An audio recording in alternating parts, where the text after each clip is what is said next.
Hi everybody, Dave here, and today I'm going to talk a little bit about typewriters and why I love them.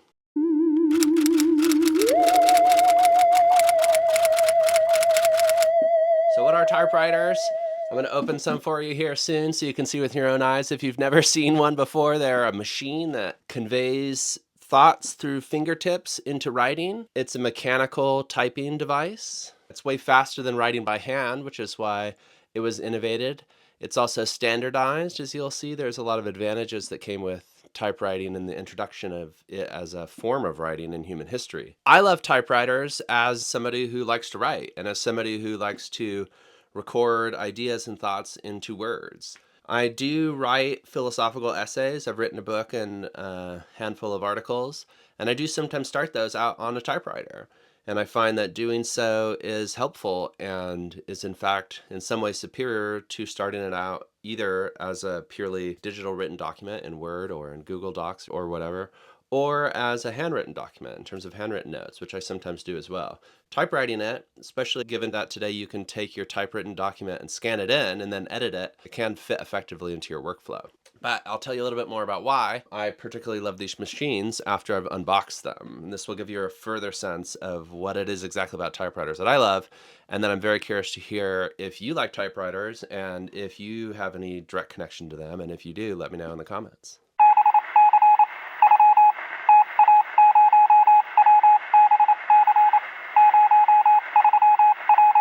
Let's look at each of these in detail, and I'll explain a little bit more about why I love them and how they connect to philosophy and my view of the world.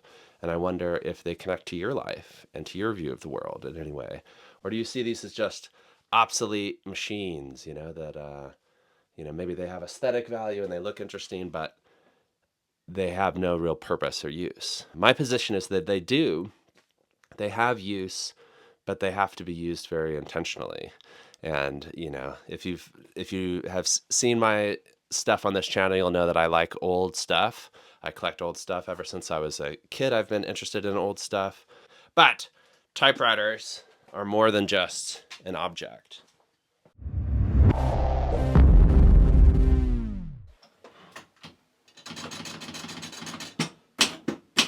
I think the ribbon's all right. Hello there.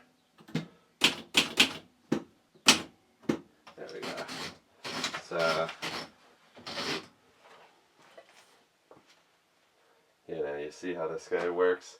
The typewriting is very small. Hello there. But it's very clean. And this machine is very smooth.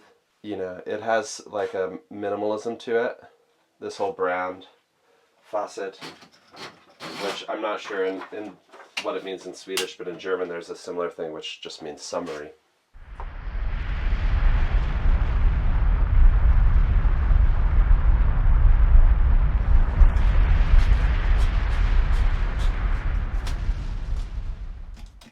So, here we go.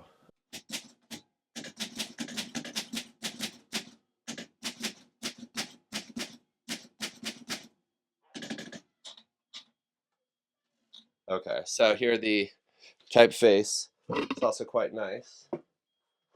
The ink here is a little dry. I am a silly typewriter. Yes, you are. Let's move on to the next one. But back to why I actually like these and why I think they have philosophical relevance, if you care to hear, is that in philosophy, we're supposed to think about what we're writing and what we write as philosophers. And we do write.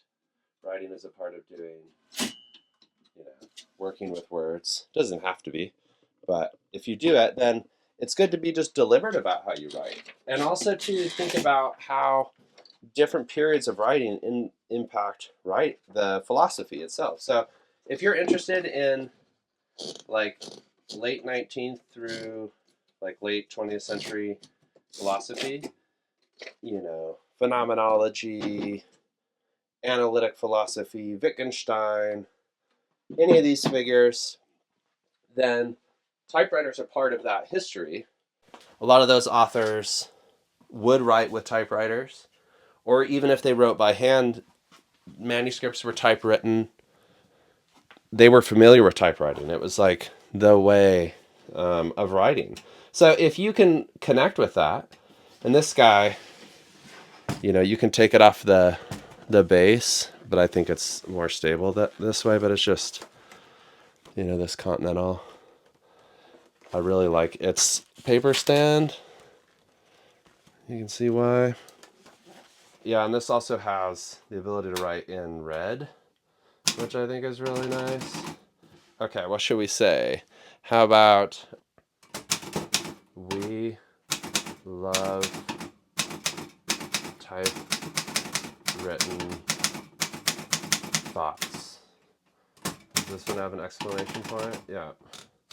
Oh, and I swapped my W for my S. But the typefaces are also a bit different. You actually find this model was produced during the Second World War and just before. I think it started in the 30s. And there are versions of this that have a SS, like on the 3 or something. This one is, I believe, from the late 40s. And so they just continued production of it, but there are collectors. We love typewritten thoughts. But a smooth typewriter. And you can see how also the keys are different on this one. We still have, this is the older style of with these kind of glass with metal rims, but they do feel great on the fingers if they're well designed. Whereas these are already later, and these have these plastic keys that are more similar to what we see. Okay, let's try this Triumph. The Triumph Gabrielle. Okay, I'm just going to leave this one in its base because it's proving difficult to remove. Yeah, here we go. It's got this. There's just black ink loaded into here.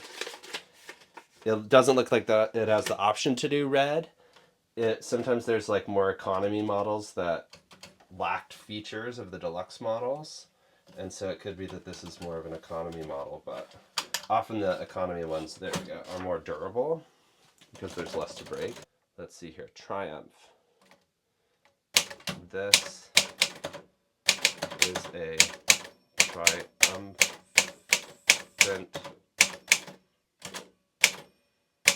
typewriter. So there you go, your Triumph.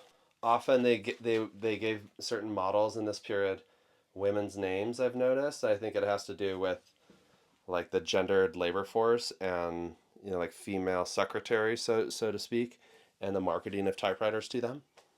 There's a lot of intellectual and cultural and social history built into typewriters as well. So if you're interested in that stuff, that's another reason to prefer typewriters.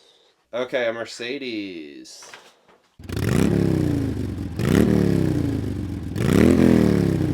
They're actually not considered the best in their time, even though I think they're very beautiful. Zelamelis in Thuringian. Yeah, so, and let's see how it types. Okay, and then this, if you'll notice, the typeface is pretty cool. It's a combination of what we saw before. It's round, like the earlier style, but it's plastic.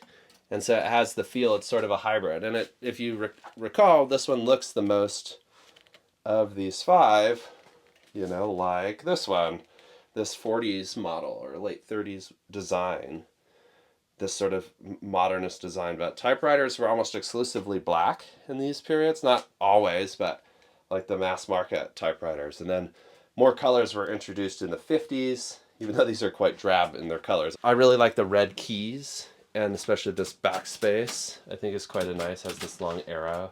So, okay, let's see here. Oh, yeah.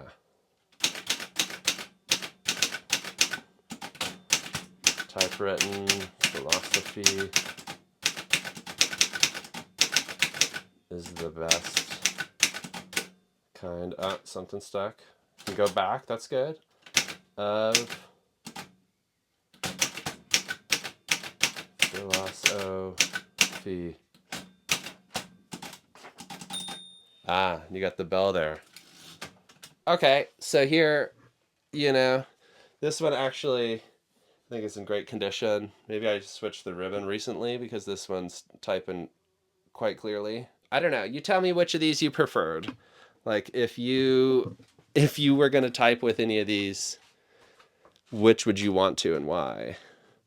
Like if, I don't know, what would you write? You could write a letter to somebody, you could write notes to yourself.